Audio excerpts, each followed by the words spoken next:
Bonjour à tous, je suis Cyril Hermange, directeur général adjoint de Finance Innovation et je suis heureux de vous accueillir, en tout cas pour les plus courageux, ce mercredi compliqué pour cette deuxième matinale DeFi dans lequel on va aborder le sujet des NFT. Vaste sujet, on entend parler, j'ai envie de dire, de différentes manières, de plein de manières, mais avec aujourd'hui la volonté d'aborder quelques cas d'usage dans le secteur financier. Je ne vais pas vous faire attendre. En tout cas, bonjour aussi pour ceux qui sont connectés. J'ai envie de dire que je reprends le même avec Mehdi qui a eu la gentillesse d'animer notre première matinale. Donc, Mehdi, tu enchaînes une deuxième matinale. Donc, merci pour ta fidélité. Je te laisse la parole. Merci à vous. Merci à toi de cette présentation, cher Cyril. En tout cas, on va entamer la deuxième présentation de la matinale de la DeFi. On a réussi quand même à avoir un bon panel de l'écosystème. Si on veut avoir tout l'écosystème, on aura peut-être 12 intervenants par laquelle chacun va intervenir dans son domaine de compétences. Et je pense qu'il y a l'effet papillon et que chaque partenaire, chaque professionnel impacte d'autres professionnels. Et c'est très important de le souligner. La thématique d'aujourd'hui, comme vous le savez, les NFT, ils ont eu un impact très, très positif avant les années 2000. Les non-fungible tokens, il y avait beaucoup de projets qui se sont lancés, il y a beaucoup de levées de fonds. Après, c'est passé par une période, je vais dire, un petit peu moins glorieuse, mais ça n'empêche qu'il y a des projets qui sont en train de se lancer et que finalement, contrairement à ce qu'on peut lire dans la presse, il n'y a pas forcément une décélération dans ce domaine, mais il y a quand même une orientation sur les cas d'usage d'utilité. Et j'ai réussi à avoir un panel très intéressant qui vont témoigner de leur regard, parce que c'est hyper important. On n'aura pas la volonté ni l'ambition de faire le tour en une seule matinée. Il y aura toujours une suite à cette thématique que je trouve très importante, très intéressante, surtout de bâtir les ponts. Et c'est la volonté de Finance Innovation par l'impact de Cyril Hermange, et je l'accompagne dans cette démarche, je le trouve très pertinente par rapport à d'autres événements par lesquels chacun est dans son monde, qui ne va pas parler, qui ne va pas se connecter, qui ne va pas vouloir communiquer avec les autres. Eh bien, il y a des nouveaux dans notre écosystème et qui ne sont pas des inconnus, qui sont en train d'impacter, qu'allais dire, dans l'ombre avec des projets. Je vais quand même commencer à présenter certaines personnes qui ont accepté de venir tôt le matin afin de délivrer leurs informations et en même temps, pour les personnes qui nous voient en digital, vous donner leur regard et c'est très important de l'avoir. Je commence par Ashraf.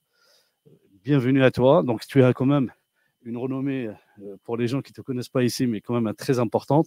Donc, je suis fondateur d'un cabinet de conseil qui s'appelle Alvato Service, conseil, Alvator Partner, excuse-moi, dédié à la collaboration entre le secteur financier et FinTech.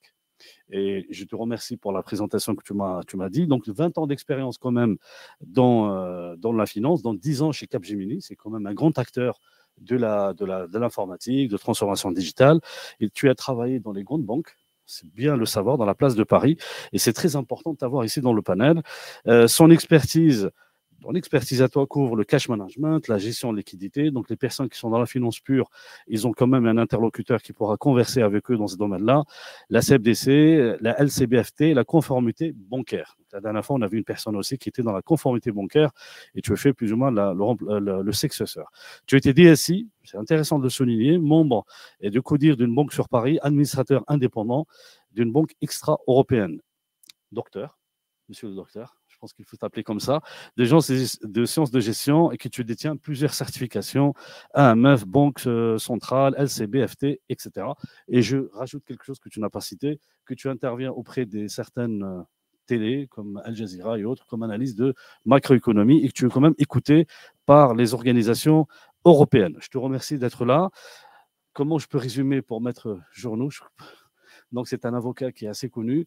On avait l'occasion de l'interviewer lorsque j'étais à l'école à l'IRA et tu étais quand même une des personnes qui a impacté les talks. Tu interviens à la Cour de Paris, tu accompagnes les entreprises dans leurs conseils, aussi bien pour l'enregistrement PSAN que pour tout conseil qui concerne les entreprises. Est-ce que j'ai oublié quelque chose? Entreprises particuliers et autres, et surtout dans le numérique, auquel tu es en train de t'orienter ton activité. Je te remercie beaucoup parce que j'ai pas mal de questions à te poser et je compte sur tes réponses. Olivier, donc bienvenue à toi. J'ai un regard très particulier par rapport à ce que tu fais et c'est pour cela que j'étais très content que tu nous as rejoints.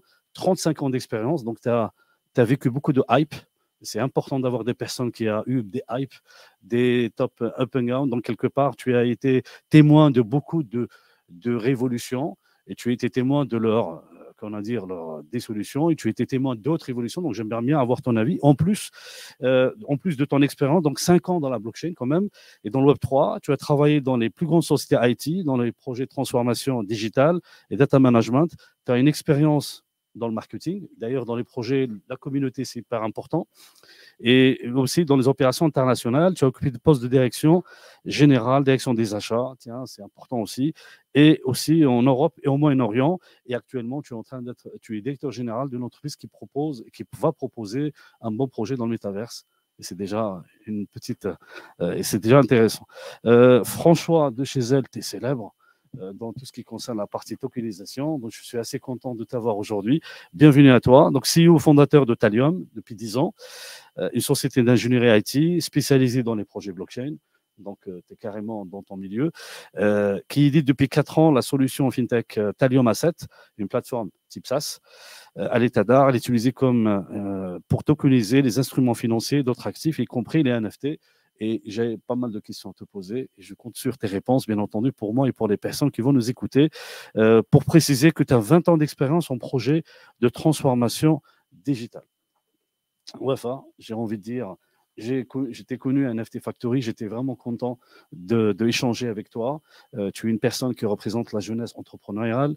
Tu as cofondé l'entreprise de Nefture et je pense que ton parcours est très intéressant pour les auditeurs parce que tu as touché du doigt des NFT et tu as accompagné par ton recul et ton observation le marché et tu as su t'adapter non seulement pour faire vivre ton entreprise mais aussi aider l'écosystème et c'est très intéressant de t'avoir parmi nous ce matin parce que tu as remarqué qu'il y avait des demandes auprès des financiers, tu avais des demandes auprès de la sécurité et je vais te poser quelques questions tout à l'heure et je vais laisser Sébastien en dernier. Donc tu es CEO de l'entreprise Metrix, tu accompagnes beaucoup de projets qui se tournent vers toi. Qui te demande de faire le mapping, qui te demande de dire c'est quoi le métaverse, et tu fais aussi du scoring pour ce genre de demande, et donc tu as un regard assez affûté pour le marché. Je te remercie beaucoup de te joindre à nous. C'est compliqué pour moi de faire ça en 1 heure, parce que si je donne la parole à chacun d'entre vous, déjà j'ai fait une introduction longue, excusez-moi, je pense que chacun pourrait déjà avoir 1 heure pour lui tout seul. Donc je vais rentrer dans le vif du sujet, en tout cas encore bienvenue à vous, présents, courageux, comme il a dit Cyril, et pour les personnes qui sont chez eux à nous accompagner. Je vais commencer par toi, Olivier, si tu veux bien.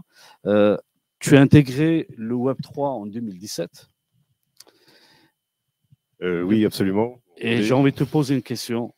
Vu que tu viens d'un autre monde, mais tu es rentré dans la blockchain depuis 5 ans, et c'est une question générique parce que je peux la poser à d'autres personnes après toi.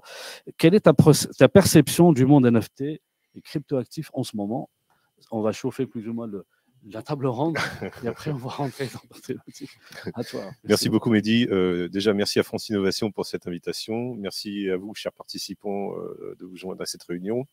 Je suis enchanté moi de même d'y participer. Donc la perception, si vous voulez, qu'on peut avoir des NFT, on va dire plus spécifiquement dans notre univers, qui est, on va dire, l'univers virtuel de la conception 3D, etc.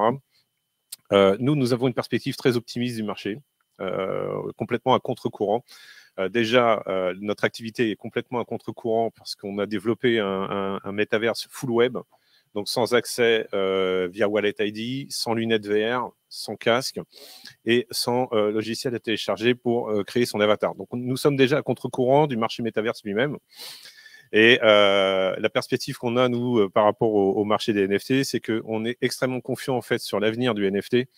Comme tu l'as dit, Mehdi, tout à l'heure, effectivement, par l'évolution des cas d'usage. Au départ, effectivement, il y a eu une hype qui a été créée, j'ai envie de dire, parce qu'il fallait lancer une tendance et qu'il fallait démarrer un marché. Encore une fois, pour acheter du pixel via de la crypto-monnaie, peut-être que via la promotion de l'art ou on va dire la promotion de la créativité, c'était la meilleure porte d'accès pour éduquer le marché et faire en sorte qu'il s'y intéresse. Aujourd'hui, ce marché a connu son up et maintenant il est dans sa phase de down. Mais je dirais que ce n'est que temporaire parce qu'en fin de compte, ça va provoquer l'évolution du marché des NFT et notamment sur les cas d'usage. Et ils sont très nombreux. Pour n'en citer qu'un, nous, au sein de nos métaverses, par exemple, bien sûr, nous allons avoir des gens qui vont avoir des galeries et qui auront la possibilité de promouvoir leurs produits NFT sous leur version classique, j'ai envie de dire. Mais nous, on travaille déjà sur des NFT 3D, sur des NFT que l'on aura la possibilité d'acquérir avec un rebond dans la vie réelle, c'est-à-dire de le recevoir chez soi sous sa forme numérique 3D comme une œuvre d'art. Donc, les applications et les cas d'usage sont extrêmement nombreux. Et pour la finance, bien sûr, j'aborderai le sujet un peu plus tard, mais il y en a aussi. Merci pour ton éclairage. Je vais poser le micro à côté de toi. À toi. Pour le fil conducteur. Très bien. Bah, merci. Oui, je me permets de remercier aussi l'invitation pour cette table ronde et Mehdi pour toute ton énergie pour organiser ces événements. Alors là, c'est plus mon avis personnel. Je me permets juste une petite correction sur Alimetrix. On fait de l'analyse de tendance pour des grands groupes sur les sujets technologiques au sens large. Et on intègre également, on a une dimension de plus en plus de demandes sur les sujets NFT, sur les sujets crypto et sur les sujets métaverse au sens large. Et de la même manière, en fait, mon sentiment, c'est qu'on est quand même assez enthousiaste à ces innovations. On pense que c'est un sujet qui, malgré les hypes du moment, qui monte ou qui baisse sur des cycles très conjoncturels, on sent que sur le long terme, il y a quand même quelque chose de très intéressant. Un univers aussi qui est en train de se professionnaliser énormément, on le voit. C'est-à-dire les demandes qui nous sont remontées par les grands groupes sont de plus en plus structurées. Ils ont créé des vrais départements autour de ces sujets-là, même si ce n'est pas encore forcément visible pour le grand public. On sent qu'il y a beaucoup d'efforts. Donc ça, je pense que c'est un travail de fond du marché qui est en train de se créer. Je pense que la prochaine hype aura aussi des fondamentaux potentiellement un peu plus forts. Voilà, et puis je pense qu'il y a un élément qu'il faut réussir à protéger, c'est l'entrepreneuriat. Ça reste encore un univers qui est porté par l'entrepreneuriat, par la créativité. Et si on veut voir continuer à émerger des vrais use cases, il ne faut pas que ça se fasse asphyxier par les contraintes réglementaires, même si c'est important de réglementer un marché qui est en croissance. Mais il faut quand même une énergie assez forte pour faire pousser tout ça, notamment dans des contextes comme ce qu'on a en France, où c'est vrai qu'il faut être très attentif aux règles autour de ça. Mais voilà, c'est assez enthousiaste. Je pense que l'entrepreneuriat va apporter énormément dans cet univers-là.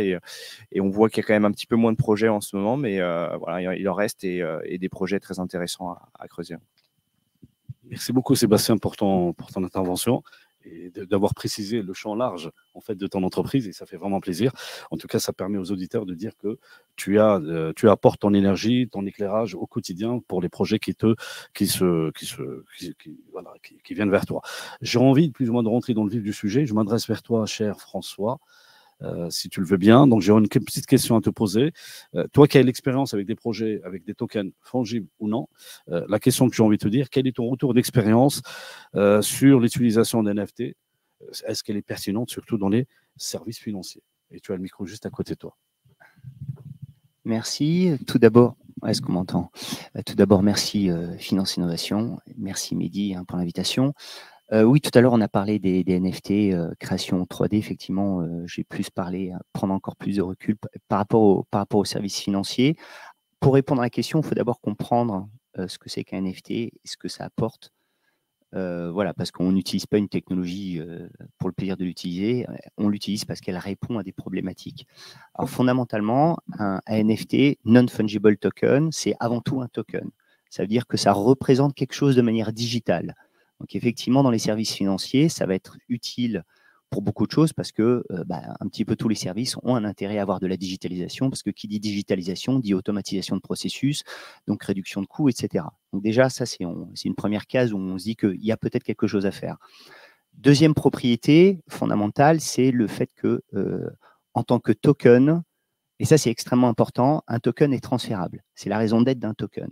Donc, alors là, pour le coup, il y a des cas d'usage dont on entend parler où les gens parlent de NFT, où le NFT n'est pas nécessaire parce qu'on a représenté quelque chose de manière digitale, de manière unique, mais cette propriété n'est pas nécessairement transférable, comme par exemple, si je prends un contrat d'assurance, par exemple, un contrat d'assurance, il est associé à une personne, je ne vais pas le revendre à quelqu'un d'autre parce que ce contrat me concerne moi. Donc, si je veux représenter quelque chose de manière NFT, ça va être du marketing, ça va être de la communication, ça va peut-être avoir quelques intérêts techniques, mais ce n'est pas fondamental. Voilà. Le véritable intérêt, ça va être si, par exemple, on parle de Bitcoin, je le représente par un token parce que je vais pouvoir le transférer. Je représente une part de société par un token, je vais pouvoir le transférer, le vendre.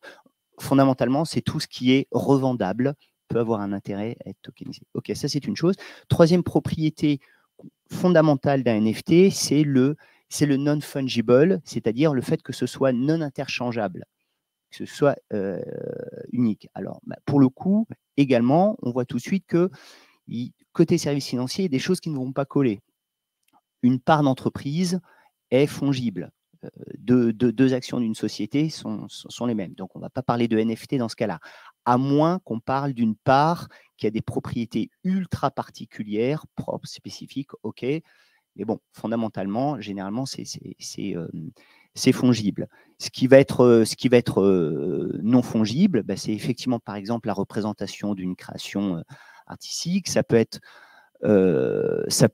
un droit d'accès unique à quelque chose, un droit de, enfin voilà, tout ce qui est unique.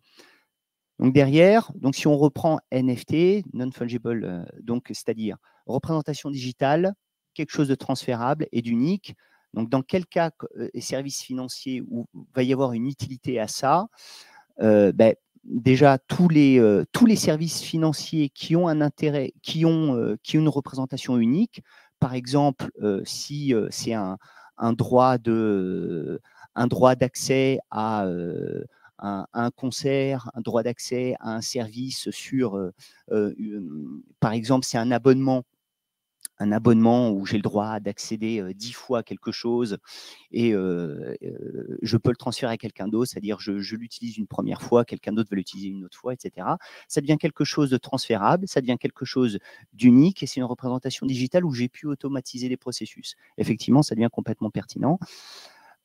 Autre cas d'usage, dans la finance, tout ce qui est les histoires de royalties, on va vouloir peut-être, on va représenter une des propriétés d'un token et qu'il est programmable.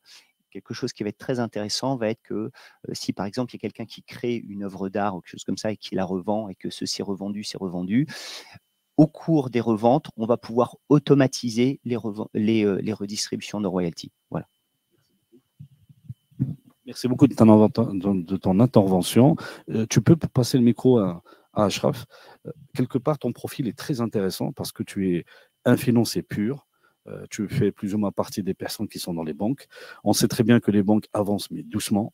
Le monde de la blockchain, ce n'est pas vraiment un monde qui l'enchante, mais elle est en train d'analyser un marché qui s'impose à elle. J'aurais bien aimé avoir, avant de rentrer et d'avoir passé le micro à notre avocat de cette table ronde pour lui poser une question dans ce domaine-là. J'ai envie de te dire, quelle est ta perception à toi, en tant que banquier, qui commence à s'ouvrir sur le monde du Web3, avec ton recul financier, qui analyse le marché. En fait, tu fais beaucoup d'analyses sur la macroéconomie auprès de beaucoup de télévisions et de journaux. J'ai envie de te dire, quelle est ta perception à toi? C'est intéressant pour moi d'avoir ton témoignage. Vu que tu as mis un pied, 3 orteils dans le Web3, j'ai envie d'avoir quel est ton recul. Merci beaucoup. D'abord, merci beaucoup Mehdi. Merci Finance Innovation, merci Cyril, merci Maximilien, même s'il n'est pas là. Je suis très heureux d'être parmi vous aujourd'hui. C'est vrai que, en fait, moi, j'ai passé le plus clair de ma carrière professionnelle de l'autre côté du miroir. C'est-à-dire qu'il y a l'écosystème, et l'écosystème, il s'adresse à une clientèle. Cette clientèle peut être un banquier en face. Et c'est souvent le cas, un banquier à qui on va s'adresser pour essayer de s'insérer dans sa chaîne de valeur, parfois de le désintermédier, parfois de le concurrencer. Et donc, en effet, moi, je suis venu sur le tard quelque part, si tu veux, sur l'écosystème. Ça fait quelques années que chez mon ancien employeur, je participais dans le board de sélection des fintechs pour les onboarder dans les offres de conseil. Et donc, c'est là où j'ai créé, en partant, Altavo Partner, dans l'état d'esprit de faire collaborer les fintechs et les banques, parce que je savais de toutes les manières qu'ils ne parlaient pas le même langage, qu'ils ne se comprendraient pas de manière naturelle et qu'ils auraient besoin d'une sorte de traducteur au milieu. Et en effet, la perception des banquiers du monde de la finance par rapport à l'écosystème des fintech, notamment par rapport à tout ce qui est tokenisation, les NFT, etc., et pour être sincère avec vous, est empreint d'un certain scepticisme. Scepticisme, pourquoi? Parce qu'en fait, le banquier, comment il gère sa banque? Il gère par le risque. Ce qui pilote l'état d'esprit de l'investissement, du placement d'un banquier, d'un financier, c'est la mesure du risque. Et donc, lorsqu'il est face à des technologies qui sont récentes, pas matures, qui ne sont pas standardisées, qui ne sont pas homogènes, avec des use cases pas complètement stables, qui par ailleurs n'ont pas prouvé leur rentabilité, bien évidemment, un banquier qui est en train de diriger une activité rentable pour laquelle il maîtrise les paramètres de risque ne va pas sauter pieds joints dans ces activités-là. Et donc, en effet, ça s'explique. C'est raisonnable. Les choses que ne comprennent pas les fintechs que j'accompagne chez les banques, parce que c'est ce que je fais, moi, j'accompagne les fintechs chez les banques, je leur ouvre des portes, et j'accompagne aussi des banquiers pour identifier les fintechs les plus à même de répondre à des besoins que leur DSI est incapable de couvrir. Et en fait, ce que ne comprennent pas de très brillants fondateurs de fintech, c'est qu'en face d'eux, il y a des gens qui pilotent par le risque et ils doivent donc arriver en pitchant, comprendre très bien la cartographie de risque que pilote le banquier, que ce soit le risque d'un point de vue financier, le risque de liquidité, le risque opérationnel, le risque lutte anti-blanchiment, donc le risque voilà. Et ça, ils ne le comprennent pas tout à fait. Ils n'arrivent pas lors du pitch avec un big case clair sur le use case qu'ils proposent. C'est-à-dire, OK, je vends une NFT, j'ai une solution super innovante, top level, personne ne sait faire ce que je fais, sur une technologie que je suis seul à maîtriser, c'est encore pire en fait, le problème. Et là, je n'arrive pas avec un big case pour dire au banquier, voilà, en travaillant ensemble, comment je vous fais gagner de l'argent. Mais lui, il gagne déjà beaucoup d'argent. Donc, comment vous allez prouver que lui, il va gagner énormément d'argent? Et puis, ce qu'ils ne comprennent pas, et ça, je pense que mes clients banquiers ne vont pas aimer ce que je vais dire là, en fait, les banquiers en face d'eux, vous êtes patron de fintech, fondateur de fintech, vous êtes créateur de fintech, vous avez une matrice qui est très, très différente de quelqu'un qui a fait le plus clair de sa carrière dans la banque, et donc qui est salarié d'une banque, et donc qui gère une carrière. Il ne gère pas de manière complètement raisonnable et rationnelle l'intérêt de votre projet. Il le gère aussi à l'aune de sa progression et du risque que présente le fait qu'il s'engage et qu'il pousse votre projet sur sa propre carrière. Et ça, c'est des paramètres que les, que les créateurs de fintech ne maîtrisent pas du tout.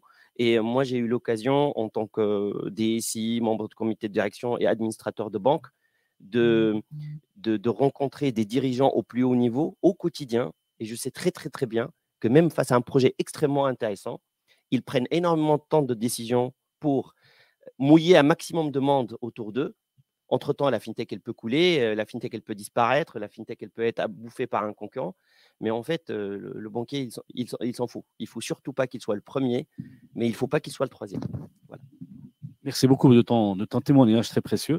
Je pense que la banque sera aussi rassurée lorsqu'il y a quand même des bases juridiques, quand même une régulation. Et je m'oriente vers toi, Maître Ronan, en te posant la question, quel est l'état actuel? Parce qu'il y a des personnes qui disent, est-ce qu'on est en train d'avancer dans la réglementation française, européenne? J'aurais bien aimé avoir ton éclairage avec ma petite question. L'état d'avancement de la régulation française, européenne en matière des NFT. Où est-ce qu'on est, s'il te plaît? Oui, donc vaste sujet, parce que en fait, on peut à la fois dire que les NFT sont régulés tout en disant qu'ils ne sont pas régulés. En fait, il y a déjà un certain nombre de règles qui existent déjà. Et donc, les NFT sont de facto régulés, que ce soit dans l'ordre national, par le droit des contrats, la propriété intellectuelle, la fiscalité, mais également par le droit européen qui a été aussi transposé en droit français en matière bancaire et financier, lutte contre le blanchiment d'argent et le financement du terrorisme. Mais en fait, quand on voit ce qui a été fait, par exemple en 2019, via la loi Pacte, qui a été l'une des premières vraies régulations en France, on s'aperçoit qu'ils n'ont pas vraiment pris en compte la particularité des NFT. Et donc, même si on considère que les NFT rentrent dans les définitions qui ont été faites, elles ne sont pas vraiment adaptées. Et pareil pour la fiscalité, il y a eu un régime spécial qui a été mis en œuvre en 2019 en France, mais on voit bien que le législateur n'avait pas pris en compte la particularité des NFT et donc ça pose encore un peu d'incertitude juridique. Au niveau européen, on voit qu'il y a deux règlements qui font beaucoup parler en ce moment, MiCA et le TFR, et qui ont de fait exclu à ce stade une régulation des NFT qui se concentre sur autre chose qui est beaucoup plus prioritaire pour eux.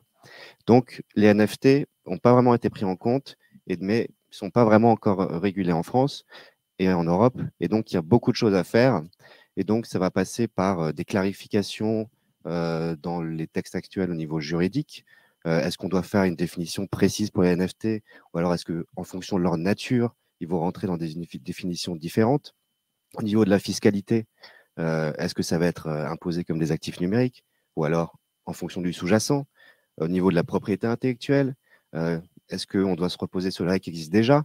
Quand on transmet un NFT, quel droit on transmet, etc. Est-ce que la législation est suffisante, ou est-ce qu'il faut une adaptation pour justement permettre d'appréhender la nature spéciale des NFT?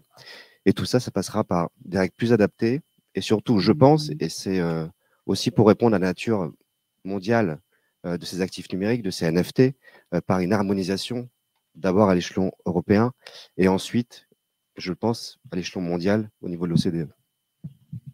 Merci beaucoup, maître. Donc, en tout cas, avec cette introduction pertinente, donc on a eu le regard du banquier par laquelle il nous a expliqué comment ils sont rigides.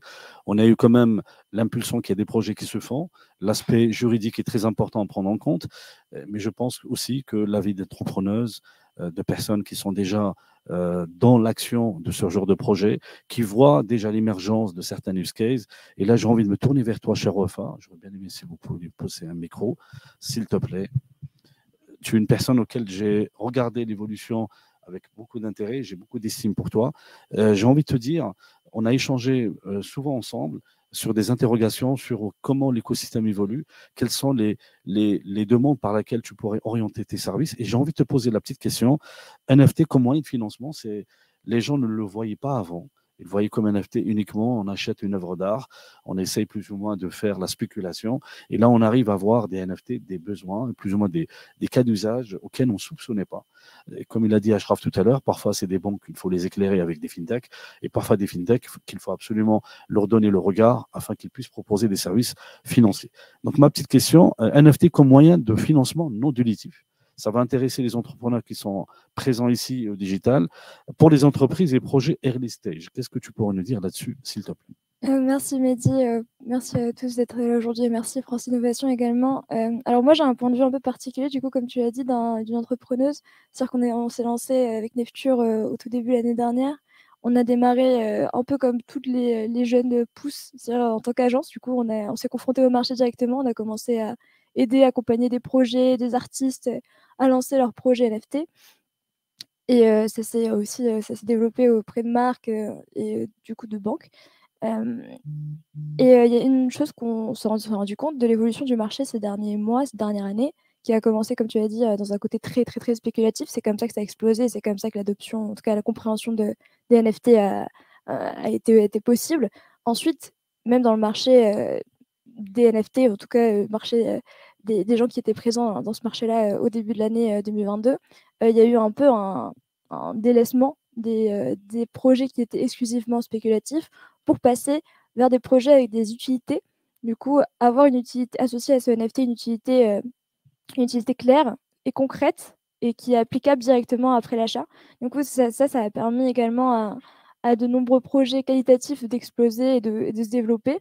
Mais en tant qu'entreprise aussi, les NFT, ça ouvre une possibilité de se financer.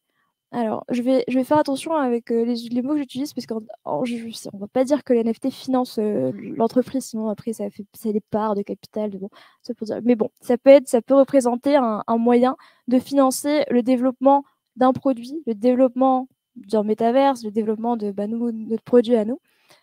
Et les avantages avec ce genre de concept et avec l'utilisation des NFT dans ce genre de cas pour une entreprise ou pour un projet early stage, c'est tout d'abord, bien sûr, l'argent, mais le plus important, c'est aussi la communauté qu'on arrive à créer autour de ça, parce qu'au final, le plus important pour un produit, c'est les utilisateurs qui sont convertis, les utilisateurs qui sont engagés, Et ces utilisateurs-là, quand on arrive à les convaincre avec la forme des NFT et qu'ils sentent qu'ils possèdent un peu une part de l'enfant, une part du bébé, ça les rend encore plus engagés à faire des retours constructifs et à permettre le meilleur développement, on va dire, possible pour un produit. Je parle d'un produit puisque nous, on développe un produit, mais pour plein d'autres choses. Voilà. C'était vraiment les premiers bêta-testeurs. C'est vraiment cette première communauté qui va nous pousser. Et ça, au final, pour une entreprise, c'est un peu le plus important en early stage, quoi. Merci beaucoup, Afin, de ton intervention. Je te repasse la parole, cher François, parce que tout à l'heure, tu nous as expliqué que les NFT sont pertinents dans les services financiers avec une très belle introduction sur c'est quoi NFT, et c'était vraiment intéressant de t'écouter. Et j'aimerais bien aussi te tendre la perche pour te dire, c'est pertinent pour le service financier. Est-ce que tu as quel cas, selon toi, elles vont s'imposer? Merci beaucoup. Oui, parce qu'effectivement, voilà, ça peut servir à des choses. Maintenant, il y a des cas où, pour le coup, c'est la meilleure manière de procéder. Moi, pour ça, je verrais 3 scénarios, en fait. Le premier qui rejoint ce que je disais tout à l'heure, le fait d'avoir un jeton qui donne un droit d'accès à un service unique. Comme, on va représenter ça un petit peu comme si jamais on devait digitaliser l'accès à l'hôtel, on peut tout à fait imaginer que quelqu'un achète l'accès à son hôtel depuis son téléphone, et quand il arrive, cet accès, cette clé, en fait, c'est un NFT qu'il aurait pu transférer à quelqu'un d'autre, auquel cas cette autre personne aurait pu accéder à la chambre d'hôtel, etc. Donc ça devient l'accès à un service qui est transférable, c'est exactement ce que j'expliquais tout à l'heure, qui était digitalisé, transférable et qui est unique. Et à partir de là, effectivement, on peut considérer tout un tas de cas d'usage très intéressants. Encore une fois, ça peut être effectivement des accès à une société qui pour le coup, peut développer un nouveau modèle économique, qui peut développer son modèle économique en disant, par exemple, j'ai une application SaaS où l'accès va nécessiter l'utilisation d'un token. Cette personne l'utilise soit de manière unique, soit effectivement elle a le droit à N accès, peut l'utiliser elle-même, peut le revendre à quelqu'un d'autre pour que cette autre personne l'utilise, etc. Voilà. Donc ça c'est une première chose où véritablement la technologie, pour le coup, a facilité l'accès à des services, et c'est complètement pertinent. Deuxième chose, très important, c'est la partie royalty, dont je parlais tout à l'heure, mais pour le coup, c'est vraiment très, très important parce que c'est sans cette technologie, ça va être très compliqué effectivement de suivre les redistributions de royalties quand quelque chose se balade d'un endroit à un autre. Mais au-delà de ça, les royalties peuvent intégrer des propriétés plus ou moins complexes, parce que ça peut être que les redistributions de royalties diminuent au fil du temps, peuvent être dynamiques, peuvent changer, etc. On peut imaginer tout un tas de règles, on peut imaginer le fait que ça s'arrête au bout d'un moment, etc. Donc tout ça, ça devient programmable, automatique, et vient la problématique on parle de redistribution d'argent. Qui dit distribution d'argent dit besoin de confiance. Qui dit besoin de confiance dit l'intérêt de ces technologies que sont la blockchain derrière. Troisième chose, très différente, pour le coup, c'est une utilisation des NFT pour autre chose, mais qui, totalement convaincu, on est au balbutiement, mais c'est évident que ça va énormément se développer, c'est le fait d'utiliser quelque chose sur la DeFi, pour obtenir d'autres gains en services financiers. Par exemple, justement, on a représenté quelque chose par un NFT, quel qu'il soit. Ce NFT peut être n'importe quel NFT dont on a parlé, en l'occurrence, mais qui va servir de valeur collatérale sur une plateforme permettant d'accéder à des gains financiers, à du prêt, etc. Ça, c'est évident que ça va énormément se développer et grâce à ces technologies. Merci beaucoup, François. J'ai envie de revenir vers toi, cher Sébastien, parce que là, on est en train de parler, j'allais dire, propositions positives pour les personnes qui nous écoutent. Ils disent, voilà, on a des cas d'usage intéressants, donc on pourrait plus ou moins se jeter dans le bain pour faire des projets, pour les assurer. J'ai envie de te poser la petite question. Toi qui fais le scoring, la cartographie, auprès de ton entreprise, comment tu analyses un projet? Vu que là, d'après ce qu'il a dit François, et je suis assez convaincu par ce que je viens d'entendre, je suis intéressé de faire un projet. Comment tu l'analyses? Oui, déjà, que ce soit un projet NFT, crypto ou pas, il y a des fondamentaux sur lesquels il faut se reposer. Donc c'est vrai qu'on a eu une hype où il y a eu beaucoup de projets les dernières années, ça retombe un petit peu. Nous, c'est vrai qu'on regarde quelques éléments très importants. Le premier, il faut porter une importance très forte à l'équipe. C'est-à-dire l'équipe, est-ce qu'elle est structurée, est-ce qu'elle est de qualité, est-ce qu'il y a un board en place, un advisory board en place pour accompagner l'émergence du projet. Ça, c'est quelque chose qui est un fondamental pour toutes les boîtes qui se lancent. Et donc, dans la crypto, c'est encore plus important parce qu'on doit apporter encore plus de confiance au tiers qui va vouloir participer au projet, que ce soit pour de l'investissement en equity ou pour participer à l'ICO. Le deuxième point qui est aussi quelque chose de très important, encore plus dans les projets autour de la crypto ou de la DeFi, c'est le projet en tant que tel et la technologie. Donc le projet, il faut absolument que ça réponde à un besoin. On n'est pas non plus. Donc, il peut y avoir des environnements où on crée de la R&D, où on fait de l'investissement en R&D, mais voilà, c'est des projets qui sont quand même fondamentalement différents. Donc, ça, c'est le premier, c'est quel est l'accès au marché, quels vont être les clients, quel est le business model derrière. Et aussi, quelle technologie on va utiliser. Parce que c'est vrai qu'on est quand même dans un secteur d'activité où les technologies évoluent tout le temps. Même Ethereum a changé la manière dont ils blockchainisaient, dont ils validaient leur blockchain. Ils sont passés du proof of work au proof of stake, ce qui est une révolution finalement dans cet écosystème. Donc on voit que même les acteurs de référence, les leaders, font évoluer leur technologie en permanence. Et donc ça, quand on investit ou quand on veut regarder un projet ou une collaboration avec projet, il faut quand même être attentif à la technologie.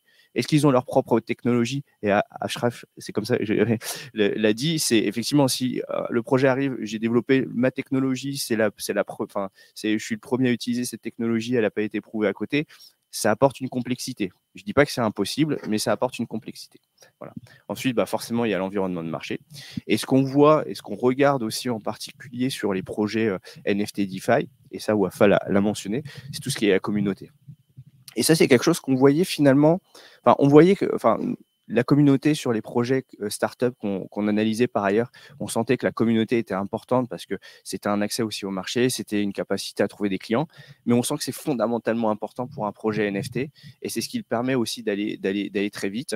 Et là-dessus, c'est très intéressant de regarder l'innovation sur la manière dont les projets créent leur communauté, les engagent. Il y a un investissement très fort qui est fait autour de ça. Et ça, je pense que c'est amené à évoluer énormément. Et je pense que les acteurs financiers, même les banques traditionnelles, vont devoir regarder comment justement ils vont pouvoir fédérer leur écosystème. En France, on a des typologies de banques qui sont des banques mutualistes qui essayent d'intégrer justement chaque client en tant que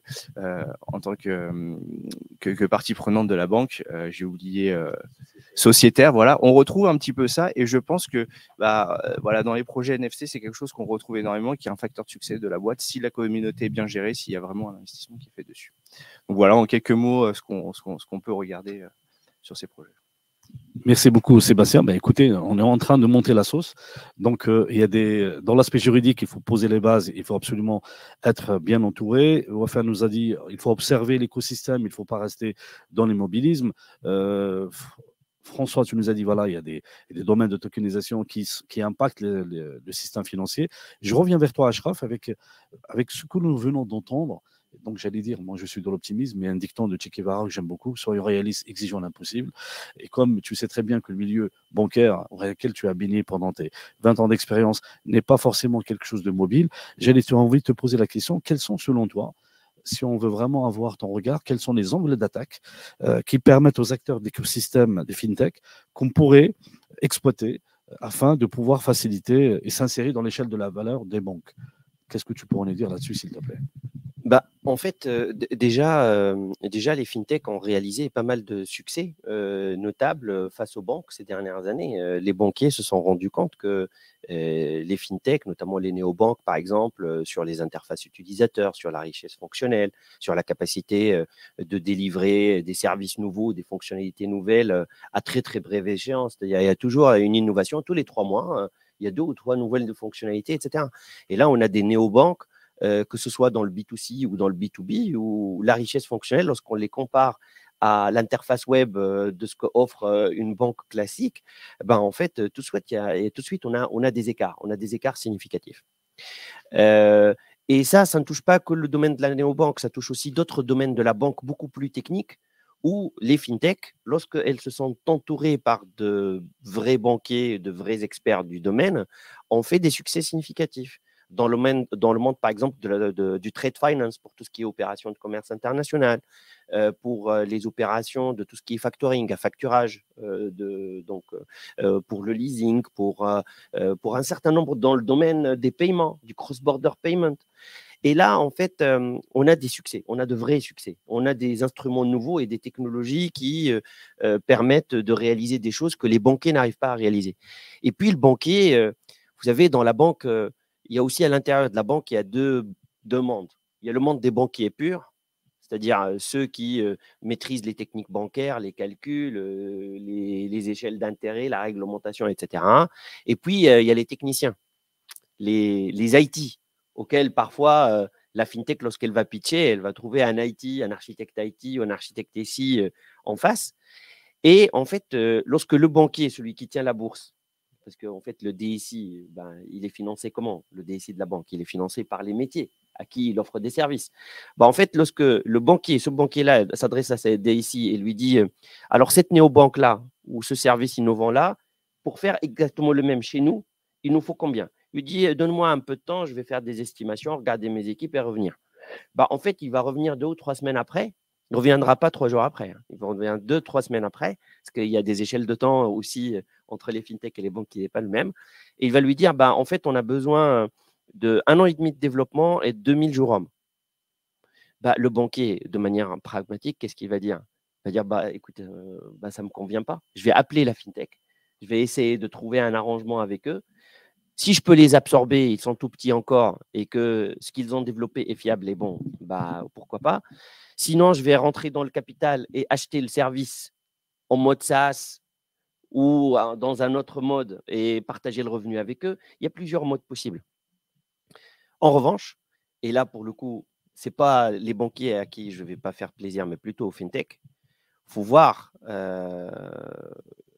lorsqu'on regarde la qualité du code, lorsqu'on regarde la qualité de la sécurisation des applications, ce qui est beau à voir de l'extérieur, ce qui fonctionne très bien en termes de fonctionnalité, lorsqu'on regarde sous le capot, parfois on a des surprises pas très, très, très… Voilà.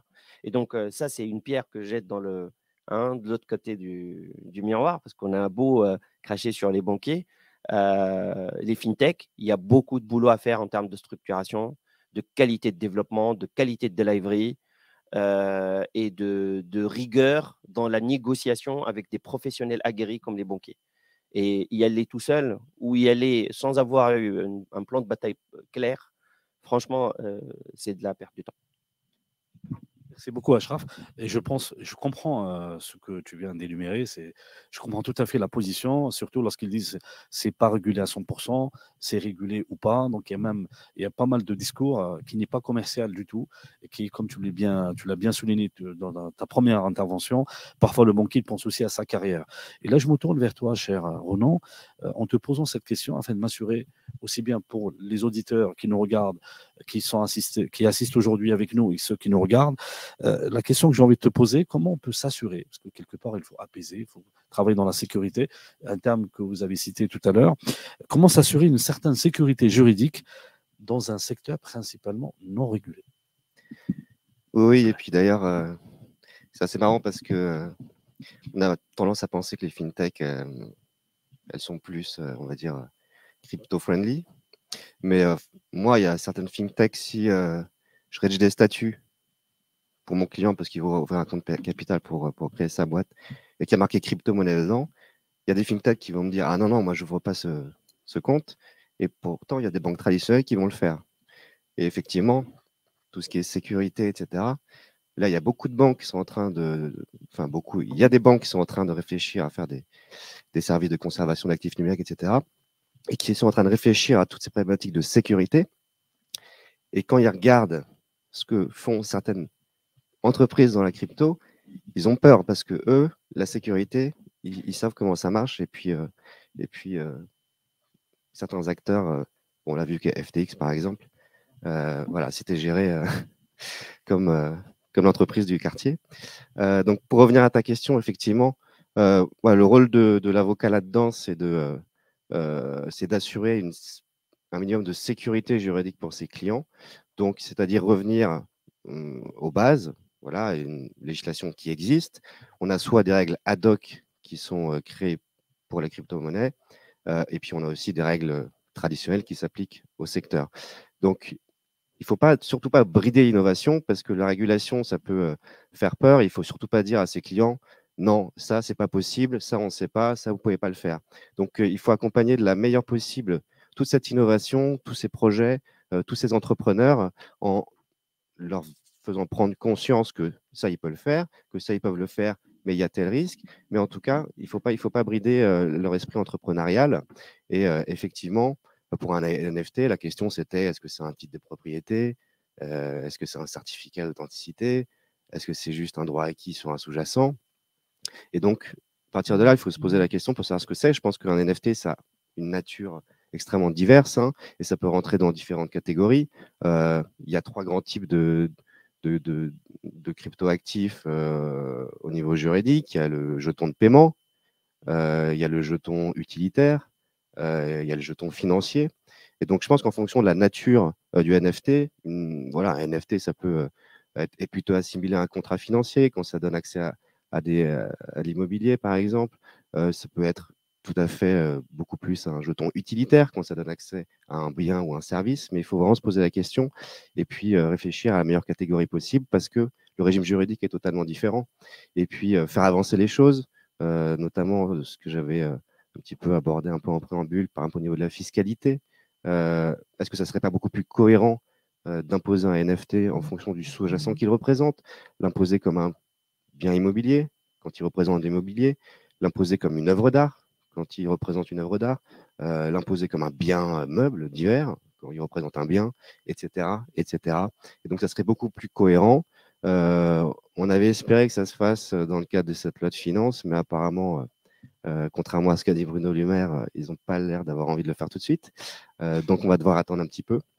Voilà, mais on peut quand même, et les avocats le font, apporter un minimum de sécurité juridique aux entrepreneurs, tout en ayant conscience que tout n'est pas encore déterminé, ce qui reste à faire. Et aussi, c'est aussi un rôle d'anticipation pour déterminer, parce que prendre des décisions maintenant qui auront des impacts dans plusieurs années, il faut aussi avoir un rôle d'anticipation là-dedans. Merci beaucoup, Renaud. Tu peux passer le micro à Olivier. Donc, il y a des termes assez importants qui ont été cités, la sécurité, les use cases, la sécurité. Moi, j'ai envie de te poser, cher Olivier, une petite question. Toi qui es observateur de la blockchain, mais qui vient d'un monde un tout petit peu de conseil, de communauté, de marketing, et tu as quand même beaucoup d'années d'expérience. Lorsque tu as écouté les personnes qui parlent des use cases, et en même temps, attention, l'avis des banques, qu'est-ce que tu as prévu, qu'est-ce que tu nous donnes comme conseil afin de pouvoir tirer de cet échange une meilleure collaboration entre le Web3 et le système financier pour qu'on puisse délivrer un message positif aux entrepreneurs qui sont en train de travailler, ceux qui sont en train de préparer des levées de fonds, et j'en connais beaucoup. Voilà, à toi. Merci Mehdi. Effectivement, question très pertinente. Juste simplement pour resituer le contexte dans lequel on évolue. En fait, nous, on est en train d'onboarder en fait, des communautés d'utilisateurs. Pour l'instant, on est dans une démarche, on va dire B2C2B, si je puis m'exprimer ainsi. Pourquoi? Parce qu'on est en train en fait d'attirer à nous des pionniers, donc des gens qui vont avoir un réel rôle au sein du métaverse. Pourquoi? Parce que notamment au niveau financier, on s'est basé sur l'expérience Onyx, JP Morgan, qui en fait a ouvert des salons privés dans lesquels ils recevaient leur clientèle, etc. Donc on n'a pas eu beaucoup de retours d'expérience sur ce case, mais ça montre assez bien en fait le type de service que les bancaires et les institutionnels, par exemple, peuvent développer au sein d'un métaverse. Donc effectivement, je dirais que la première approche au départ pour, j'ai envie de dire, domestiquer ce marché, ou du moins le rendre accessible un petit peu à tout le monde, c'est de se présenter sous cette forme-là, par exemple pour une institution bancaire ou toute autre institution financière de ce type. Donc ça, c'est une première approche et je dirais que c'est une approche de représentativité. C'est-à-dire vous devenez visible au sein d'un espace virtuel avec des personnes réelles derrière, en back-office, donc pour renseigner, conseiller et guider les utilisateurs. Donc ça c'est, je dirais, la face visible, si vous voulez, de ce qui peut se faire au sein d'un métaverse. Étant entendu que nous, la technologie qu'on a développée, encore une fois, c'est une technologie, certes, qui est immersive, mais qui est à mi-chemin, en fait, entre le Web 2 et le Web 3. Pourquoi? Parce que la grosse problématique marché qu'on a adressée dès le départ, c'était l'accessibilité aux services. Pourquoi n'y a-t-il pas de masse adoption? Tout simplement parce que les accès aux services sont compliqués. Techniquement, vous avez pas mal de barrages. Et en plus de cela, la masse adoption n'est pas là non plus parce qu'il n'y a rien à faire dans le métaverse. Il faut quand même rappeler cette vérité. Quand vous vous baladez chez certains confrères que je ne citerai pas, je ne suis pas là pour ça, eh bien, vous vous promenez un quart d'heure, vous voyez des galeries NFT, vous voyez des jolies choses, mais globalement, vous n'avez pas grand-chose à faire. Donc, nous avons répondu dès le départ à ces deux problématiques. Déjà, éliminer tous les barrages à l'accès. Donc, ça, c'est le cas. C'est du full web, une simple URL Internet et vous rentrez dedans. Il n'y a aucun équipement à prévoir. Et ensuite, qu'est-ce qu'on fait à l'intérieur du métaverse? Donc, on a bâti tout notre business model, en fait, sur une to-do list. Chaque utilisateur qui arrive reçoit automatiquement un avatar qu'il peut customiser par la suite, mais il est automatiquement représenté par un avatar. Et il a une to-do list de tâches à effectuer chaque jour. Donc, le but du jeu, c'est qu'il gagne 500 € par mois pour commencer et beaucoup plus par la suite, en bâtissant lui-même son Monopoly, son business model au sein du métaverse. Donc, vous avez des gens qui critiquent, d'autres qui valident. Et globalement, au niveau de la traction de communauté, on a des retours extrêmement positifs. On est vu chaque mois plus d'1 million de fois par les utilisateurs. On a une communauté Discord maintenant qui dépasse les 200 000 utilisateurs. Donc, on commence à être pas mal visible, je dirais, sur la toile.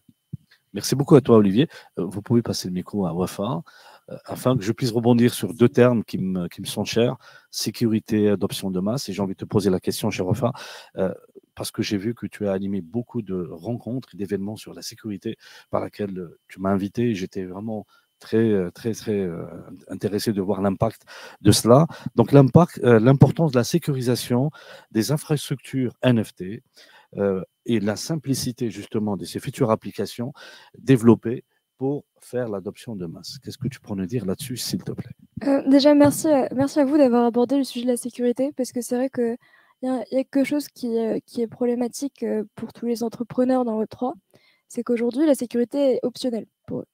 Et elle est optionnelle, je pense, parce qu'il y a un manque de régulation, dans le sens où il n'y a pas de responsabilisation des acteurs. C'est-à-dire que même si le code n'est pas qualitatif, et qu'on se retrouve avec un smart contract qui a des centaines et des millions d'euros qui sont bloqués dedans, la responsabilisation du créateur, du développeur, elle est limitée.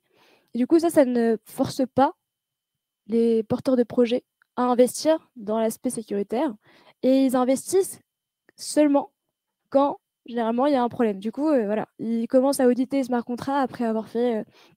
après avoir développé 3 smart contracts qui étaient problématiques avec des failles, des vulnérabilités qui étaient importantes et qui ont entraîné des conséquences désastreuses pour les utilisateurs. Et du coup, c'est toujours le problème avec le côté la sécurité, c'est convaincre les gens qu'ils ont besoin d'anticiper et de prévenir le risque. Du coup, ça, c'est toujours compliqué quand on n'est pas victime soi-même. C'est pour ça qu'aujourd'hui, je pense que la blockchain, c'est un peu comme moi je compare ça à un oignon. La sécurité sur la blockchain, c'est différents layers, différentes couches. Il y a la sécurité du protocole. Du coup, ça c'est tout ce qui est Bitcoin, Ethereum, c'est quand même plutôt solide. Ça fait des années que voilà, il y a du développement dessus. C'est quand même vraiment aujourd'hui quasiment sans faille. En tout cas, je fais attention quand même à ce que je dis. Du coup, au-dessus, il y a les applications, donc toutes les applications décentralisées, donc la sécurisation des applications. Et ensuite, après, il y a la sécurisation des utilisateurs. Et du coup, ces trois aspects, ces 3 couches sont totalement interdépendantes. Ce qui veut dire que, et surtout, le plus important, du coup, c'est le protocole de sécurité, la sécurisation du protocole. Au-dessus, c'est la sécurisation des applications, et c'est là où il y a le gros problème. Du coup, c'est là où il y a les smart contracts qui sont mal développés. Les audits aujourd'hui, c'est un peu une excuse pour faire du mauvais code. Je trouve, en tout cas, moi, au contact des gens avec qui on travaille, avec qui on bosse, c'est un peu une excuse pour faire du mauvais code parce que ça va être audité. Et on se rend bien compte également que les audits, c'est un peu... voilà, il y a un peu une mafia des audits où on audite des smart contracts, on audite de Binance, on audite... et au final, on se rend compte que bah, un exchange, par exemple, ou une application décentralisée, c'est pas qu'un smart contract.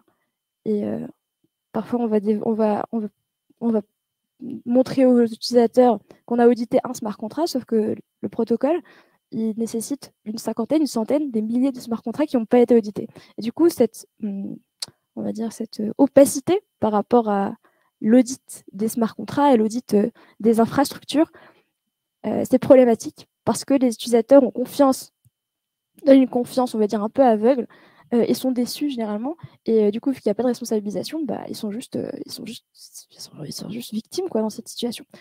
C'est pour ça qu'au-dessus du coup, de l'investissement qu'on doit faire dans les applications décentralisées, dans la sécurisation de ces applications, il faut protéger les utilisateurs. C'est pour ça également que nous, on a lancé avec Nefture une solution pour sécuriser les utilisateurs, mais c'est surtout, il faut investir, comme tu l'as dit tout à l'heure, pour la sécurisation, bien sûr, c'est important. Mais ce qui est important aussi, c'est la simplicité d'utilisation. La sécurité, c'est la simplicité. Si on arrive à produire, à développer des infrastructures ou des expériences utilisateurs qui sont simples et qui sont compréhensibles, ça limitera énormément le risque pour les utilisateurs d'être victimes de potentiels scams, hacks. Et surtout, la simplicité, c'est un peu... Moi, j'aime bien utiliser l'exemple, je finis là-dessus, l'exemple du mail. Aujourd'hui, on envoie tous un mail. On envoie tous des mails au quotidien. Personne ne sait quel est le protocole derrière ce mail, comment est-ce qu'il fonctionne. Par contre, l'interface, l'expérience utilisateur qui nous est présentée nous permet d'utiliser cette technologie sans connaître comment elle fonctionne. Et je pense que c'est à ce moment-là où, quand on aura atteint cette simplicité, qu'on pourra atteindre l'adoption de masse. Merci beaucoup. Enfin, on met des horloges. Je commence à arriver vers la fin de cette table ronde, donc elle est très intéressante. Je n'ai même pas senti le temps passer. Et c'est vrai qu'avec la qualité de vos interventions, j'ai envie juste de donner la parole, cher Ronan, rapidement. Et après, je te donnerai vers la fin de clôturer, mais vraiment rapidement. Vu que toi, tu es de l'autre côté du miroir, donc tu es au courant plus ou moins selon les demandes clients qui viennent vers toi, est-ce que tu as ressenti personnellement auprès de ton cabinet un impact négatif avec les scandales qu'on a vus, FTX et autres? Et donc la question, est-ce que le marché baissier et les scandales financiers actuels, ils ont un impact sur le développement du secteur, vu qu'il n'y a pas que dans les entreprises qui font un excellent travail dans la tokenisation et les banques qui observent, et toi qui es en train d'intervenir pour améliorer la sécurité, et avec ton interaction qui permet de dire au secteur financier, aidez-nous, parce que moi je suis un acteur qui veut impulser une énergie positive, quel est selon toi? Est-ce que, en quelques mots, est-ce que c'est un impact ou pas, les projets, les véritables projets? Merci. Oui, alors effectivement, on a eu un petit peu d'interrogation. Alors évidemment, quand on est en plein marché haussier, il y a énormément de demandes, il y a énormément de projets, etc. Et puis, voilà, on se posait un peu la question après le crack, est-ce que ça allait continuer? On l'avait déjà un petit peu vu en 2017-2018, avec voilà, le marché baissier qui avait duré un bon moment. Marché baissier qui permet aussi de sélectionner un petit peu les projets, des bons, des mauvais, et qui est nécessaire. Moi, personnellement, j'ai pas vu de ralentissement. Il y a un écosystème qui est extrêmement dynamique, beaucoup d'entrepreneurs. Voilà, ça innove, ça veut créer.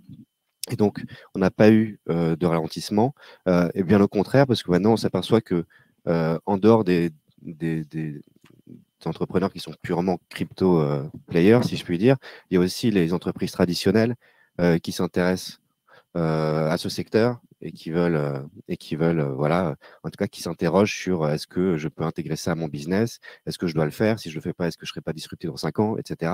Et il y a énormément d'entreprises justement qui font un travail merveilleux et qui sont en croissance énorme, hein. C'est incroyable à quel point ils grossissent en 6 mois, 1 an, et qui ont ce rôle justement de conseiller ces entreprises traditionnelles pour justement leur faire intégrer la dimension NFT, crypto à leur business. Et juste pour terminer, ce qui pourrait par contre avoir un impact, c'est justement les réactions du législateur avec ce qui s'est passé sur FTX.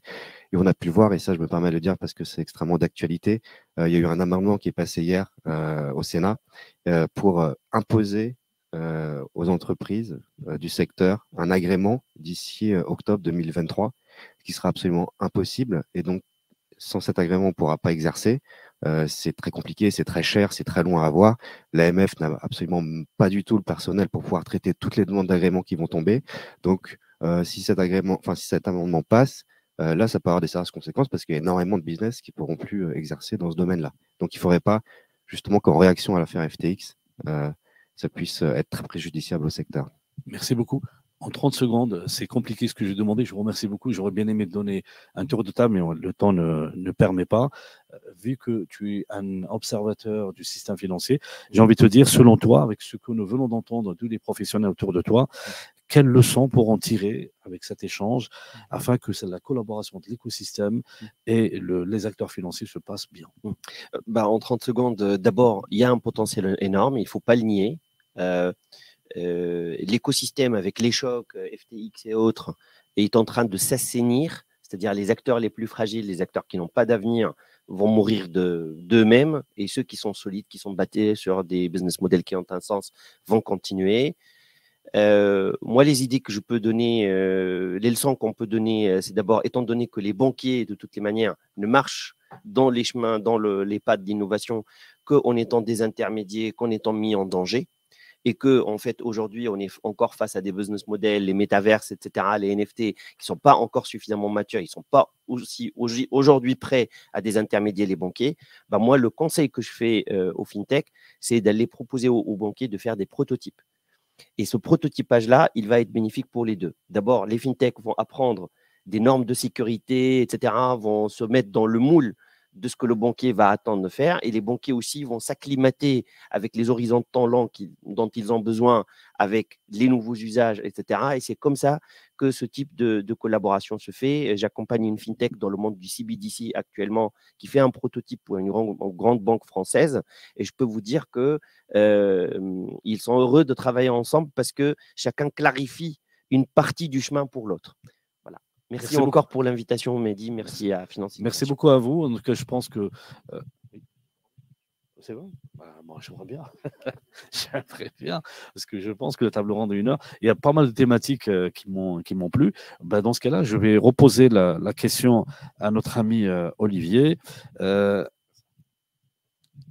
Avec ce que tu as dit, ce que tu nous as recommandé, avec l'échange qui pourrait se produire avec le Web3, est-ce que tu as des recommandations au système financier qui puisse mieux accompagner des entreprises comme la vôtre? Qu'est-ce que tu nous proposes?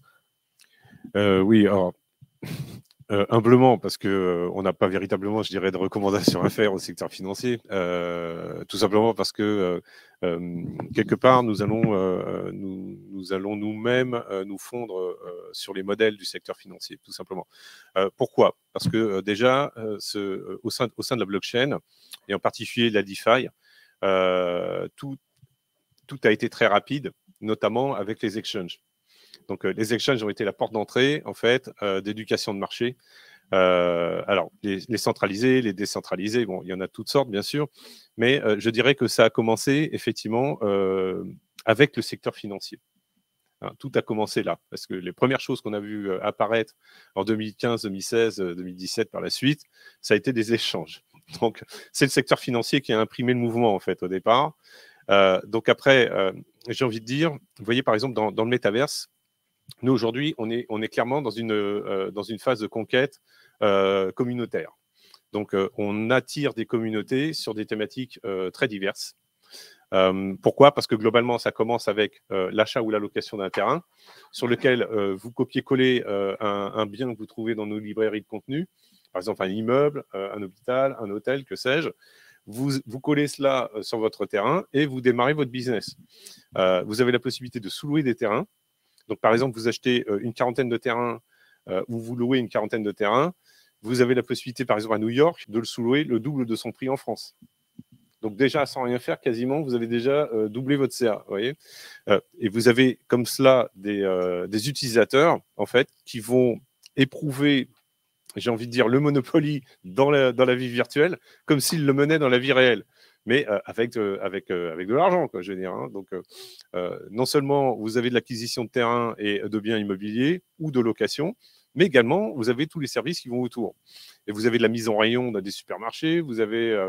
et tout cela, nous, on l'a bâti au départ, on n'a pas inventé l'eau chaude, on l'a bâti sur la blockchain Polygon, pour tout un tas de raisons, notamment la scalabilité que la blockchain offre, les frais de gaz assez réduits, etc. Et là, je pense aux acteurs du monde de la finance, en particulier sur l'adossement à des produits financiers techniques qu'ils maîtrisent eux de leur côté et qu'ils ont la possibilité de répliquer au sein des métaverses. Donc, typiquement, les expériences sont démarrées avec les produits ETF, basés sur des sous-jacents Bitcoin ou Ethereum et autres. Et vous avez tout un tas comme ça de produits qui peuvent être facilement proposés aux utilisateurs. Je pense en particulier à des produits adossés à des masternodes, donc des masternodes sérieux, pas des masternodes de shitcoin. Et vous avez des taux de rentabilité qui peuvent bien évidemment intéresser les deux parties. Et puis derrière, les acteurs financiers, eux, ils ont des frais de gestion, ils ont des frais de tenue de compte sur des nouveaux services. Donc, oui, le potentiel est là, oui, tout à fait. Merci beaucoup, Olivier. Je vais quand même libérer notre ami Sébastien, parce que je sais que tu as une obligation. Je te remercie beaucoup de ta présence. Merci beaucoup. Et tu peux donner le micro, s'il te plaît, Ronan, à François. On a vu une note positive qui a émané de cette table ronde, et je suis vraiment content. Mais en mine de rien, il ne faut pas oublier les freins, et par lesquels il faut absolument les éliminer les uns après les autres. Quel est, selon toi, pour terminer sur cette note positive, mais en même temps, quel regard, quels conseils, quelles recommandations tu proposes pour faire face à ces freins-là afin de pouvoir décoller les produits à la base des NFT, s'il te plaît? Merci. Alors tout d'abord, je rejoins pas mal de choses que tu as évoquées tout à l'heure par rapport à une grosse problématique actuellement de qualification des NFT, c'est-à-dire qu'on met tout dans le même panier, on appelle ça un NFT, on devrait appeler ça autrement parce qu'un NFT qui représente une création artistique, un NFT qui représente un droit d'accès à quelque chose, etc., ça n'a absolument strictement rien à voir. Tu parlais d'immobilier, ce genre de choses. C'est une problématique. Parce que du coup, c'est confus dans l'esprit des gens pour comprendre de quoi on parle. Et du coup, quand c'est confus, on se dit que c'est pas clair, une idée qui est pas claire, on n'adhère pas. Voilà, ou dans un paquet de cas, on n'adhère pas. Donc déjà, il y a un travail de communication autour de ça et peut-être de rewarding ou de diverses catégories. Deuxième chose fondamentale également, précisément liée à ça, mais qui est absolument cruciale, c'est le besoin d'absolument clarifier, et ça, le travail est colossal, quel droit s'applique justement à chacune de ces diverses catégories. Moi, j'ai des clients qui viennent vers moi, qui disent ah super, je vais utiliser un NFT pour l'immobilier parce qu'à partir de là, NFT c'est une zone grise. Non, pas du tout. Ils vont être complètement requalifiés, etc. Et ce sera absolument instantané. Donc, en l'occurrence, non seulement il faut effectivement être au clair sur dans quelle catégorie aujourd'hui tel type de produit tel type d'actif qui est NFTisé, dans quelle catégorie ça rentre aujourd'hui, mais également demain. Donc, c'est une problématique absolument fondamentale qui va permettre aux gens, ça va rejoindre le besoin de clarté, à la fois de comprendre dans quoi on met les pieds et dans quoi on met les pieds d'un point de vue réglementaire. Parce qu'à partir du moment où on parle de façon encore une fois, de manipulation d'argent, on est sur des choses sérieuses et là, c'est réglementaire. Pourquoi? Parce qu'un projet qui se lance et qui lève 1 million en vendant quelque chose, si 6 mois plus tard, il est requalifié et qu'il doit fermer boutique ou que ça lui coûte extrêmement cher pour tout rechanger, c'est une catastrophe. Voilà. Donc ça, c'est une chose. Dernière chose, la dernière chose que je voulais dire par rapport au NFT, qui était pourtant extrêmement importante, Et donc, de l'intérêt d'avoir une note. Oui. Oui, non, écoutez, j'ai essentiellement, voilà, c'était la chose absolument la plus importante. Très bien. Ça m'arrange complètement. On va terminer parce que je pense qu'il y a beaucoup de personnes qui ont des obligations. On a annoncé 1 heure. En tout cas, le sujet, je pense qu'on aura l'occasion de le développer encore. Je n'avais pas prévu de faire juste one shot par rapport à la tokenisation dans le domaine financier. Je pense qu'il y en aura d'autres. Tu as parlé, Wafa, on a échangé sur les limites d'utilisation NFT par rapport au NFT dans le système financier. Et tu m'as parlé de CoinEdge, apporter la preuve des statements. Est-ce que tu peux dire un petit mot là-dessus, s'il te plaît? Oui, merci beaucoup, Mehdi. Pour finir, je vais essayer d'être rapide. Alors, je pense qu'aujourd'hui, ce qui est nécessaire, c'est pas forcément en termes... c'est pas auprès des institutions financières qu'il faut aller essayer de régler le problème, c'est auprès des régulateurs. Les régulateurs, ils doivent travailler en collaboration avec les institutions financières, avec les acteurs Web3, avec les spécialistes DeFi, pour essayer d'exploiter au mieux et créer le meilleur, on va dire, la meilleure infrastructure, la meilleure... Aujourd'hui, il y a énormément de technologies qui existent, comme le Zero Knowledge, le fait de pouvoir dire que, par exemple, toi, tu pourrais prouver ton identité sans me montrer ta carte d'identité, tu vois. tu peux dire, voilà, aujourd'hui, moi, ce que je suis en train de te dire par rapport à ton identité, c'est vrai, sans forcément à me prouver, à me donner ta carte d'identité. Du coup, ça réglerait plein de soucis, surtout en termes de régulation, puisque là, on sait qu'il va y avoir TFR, ils vont demander, potentiellement, voilà, le fait de prouver, d'avoir l'identité des utilisateurs avant d'utiliser un service, DeFi ou avant de posséder, on va dire, un portefeuille de crypto-monnaies. Ça pose des problématiques, sur la voilà, la vie privée, quoi, des utilisateurs, et c'est réglé par la technologie. Il y a des outils, il y a la technologie qui permet. Par contre, il faut que les régulateurs, ou ceux qui sont en charge, de faire avancer les choses il faut qu'ils soient conscients, on va dire, des avantages que la technologie blockchain apporte, et je pense que ça ne peut pas se faire sans un travail commun et une ouverture d'esprit avec les spécialistes, on va dire, dans le expert de la DeFi, expert du Web3, expert de la blockchain. Donc voilà, collaboration, travail d'équipe. Merci beaucoup. Tu peux repasser le micro parce que les idées reviennent. Ça m'est revenu, c'était pas écrit sur le papier, c'est pour ça. Voilà, mais pourtant c'est extrêmement important. En l'occurrence, c'est une problématique fondamentale qui rejoint pas que les NFT, en l'occurrence, qui rejoint la tokenisation de manière générale et que nous on rencontre tout le temps. Il y a une grosse problématique, c'est que sur tous les projets toutes les entreprises qui lancent un projet de tokenisation, que ce soit du NFT, que ce soit du titre financier tokenisé, que ce soit de l'ICO, etc., il y a toujours une énorme problématique derrière pour réussir à ouvrir un compte en banque par l'émetteur. Et quand bien même on parle d'un titre financier même qui pourtant est couvert par le code des marchés financiers, où la blockchain n'est utilisée jamais que pour représenter l'actif le registre est représenté sur une blockchain et on fait le suivi du mouvement de titre sur une blockchain, c'est tout ce qu'on fait, mais ça reste le même actif qu'avant. Même dans ce cas, c'est extrêmement compliqué. Donc, je dis ça parce que je ne vais pas dire des choses que je ne suis pas censé raconter, mais c'est vraiment extrêmement compliqué. C'est-à-dire que sur les projets, par exemple, où lors de la phase de levée, il y a besoin de faire intervenir un prestataire de service de paiement, le prestataire de service de paiement, lui, va travailler avec une banque acquéreur, et dans un paquet de cas, la banque acquéreur, qui elle va réceptionner les fonds, dès qu'il y a le mot blockchain, token, etc. qui apparaît, pouf, ferme la porte. Et ça, c'est extrêmement important. Je pense, à titre perso, je pense que le gouvernement peut-être devrait mettre la pression d'une manière ou d'une autre, je ne sais pas comment, mais pour considérablement simplifier ces processus d'ouverture de compte, parce qu'il y a un paquet de cas. Certains cas, effectivement, les questions peuvent se poser.